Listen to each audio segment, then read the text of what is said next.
then '08 hit and market tanked. Everybody was having a bloodbath. And, Mhm. the first thing to go is marketing. I mean, it's just the first thing people slash because it's considered, kind of an extra budgeted item, so to speak, which it shouldn't be, but they do. So Right. uh, I lost almost half of my business overnight. Ended up selling that agency to a couple of really young, like they were living in an apartment. They'd worked with me the whole time. They knew the customers. They were lean and mean. And so they took over the company. And now today it's like a 50-person agency in downtown Fort Worth. They did a great job. They saved the company over the years. And now they're doing wonderful and all of that. And so at that point, I just remained as an independent consultant in marketing for a couple of pretty large, I'd say a couple of $100 million, 500 million staffing and construction companies, just as an Mhm. independent consultant, not doing any delivery work, just doing brain work. Right? And I did that for years and made a very good living. Fast forward, now acting as a fractional CMO, kind of similar, except I do have a delivery team now. So if they need the work done, then we can deliver it as opposed to just consulting only. So Mhm.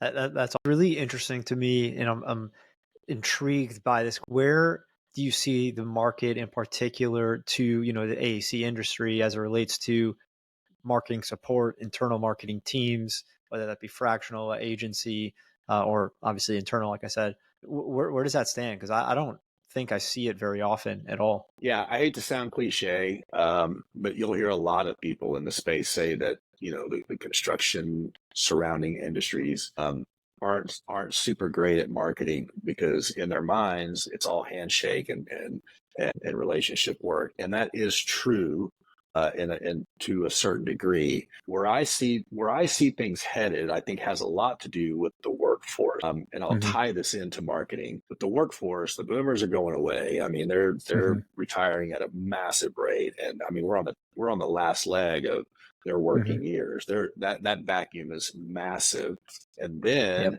you have the Gen X. We were told no way, blue collar. You go to college, you get the degree, you get the great office job and all that. So we didn't really buy into it. So you Hmm. kind of have a vacuum there and everything else. So I think there's going to be a bloodbath when it comes to talent acquisition here very, very soon. And I think Agreed. if companies don't get really, really serious about marketing, then they're going to have a tough time. And it's not about leads and new business and leads, which is what everybody talks about. It's not that. Marketing is a whole 360-degree deal that, Hmm. if you're not presenting your company in a way that A players want to go to work for, you're gonna scrape and you're gonna scrape the bottom and all of that. And it's only going to get way worse than what it is today. So I always tell companies marketing is a great way to say no. If you Mm. have a good pipeline of projects and potential, then you can get so much pickier and choosier, and you can say no to a lot of things that are the race to the bottom, right? So marketing Hmm. allows you to do better projects, but also marketing. If I'm an A player and somebody's got a job position out there, job description out there on ZipRecruiter or whatever, and I research them and I don't see a really good story, if I don't see really good employer branding, if I don't see real case scenarios of people that work there that are saying good things about the company, that are happy to work for the company, that are cheerleading for the company, and all of that, man, I'm probably going to go down the list and find the one that does. And I think Yeah. I think it's imperative to view marketing as more than just new business and leads. You've got to view it as branding. You got to view it as a way to attract good talent. And then, of course, the other big one is your exit strategy. If you don't have good marketing, you don't have deep channel, penetration, and all of that, the valuation of your business, if at a later date